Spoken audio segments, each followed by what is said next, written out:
بسم اللہ الرحمن الرحیم۔ شروع اللہ کے نام سے جو مہربان نہایت ہی رحم والا ہے۔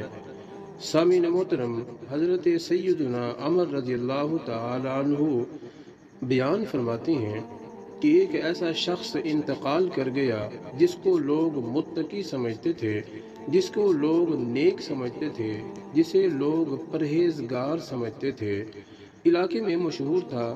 جب اسے دفن کر دیا گیا تو اس کی قبر میں عذاب کے فرشتے پہنچے اور کہنے لگے کہ ہم تجھے اللہ رب العزت کے عذاب کے 100 کوڑے ماریں گے۔ اس نے خوف زدہ ہو کر کہا کہ مجھے چھوڑ دو، مجھے کیوں مارو گے؟ میں تو پرہیزگار آدمی تھا، میں تو نماز پڑھتا تھا، میں تو قرآن پڑھتا تھا۔ فرشتوں نے کہا کہ ہم تجھے ماریں گے، اللہ کا حکم ہے۔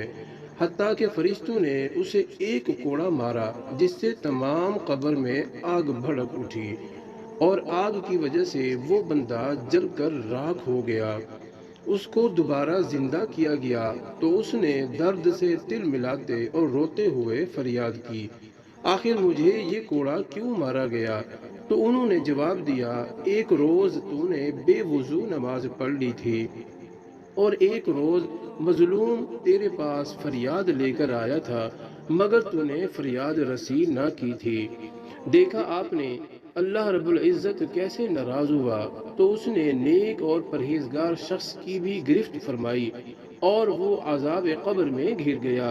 اللہ تعالی ہمارے حال پر رحم فرمائے۔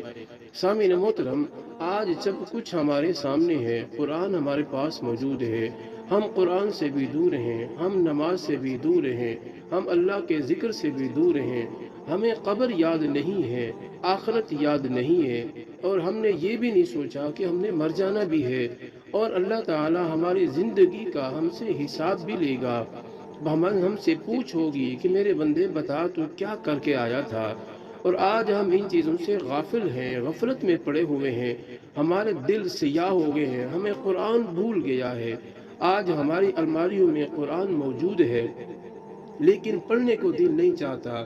ہم نے قرآن کو کبھی صاف تک نہ کیا، الماریوں میں قرآن پڑا ہے، زینت کے لیے ہم لوگوں نے قرآن کو رکھا ہوا ہے اور اللہ سے اپنی مغفرت کی دعائیں بھی نہیں کرتے، اپنی بخشش بھی نہیں طلب کرتے کہ ہم سے گناہ تو ہو جاتے ہیں، انسان خطا کار ہے، خطا کا پتلا ہے، گناہ ہو جاتے ہیں، معافی تو مانگنی چاہیے، لیکن ہم اللہ سے معافی نہیں مانگتے۔ اللہ تعالی ہم پر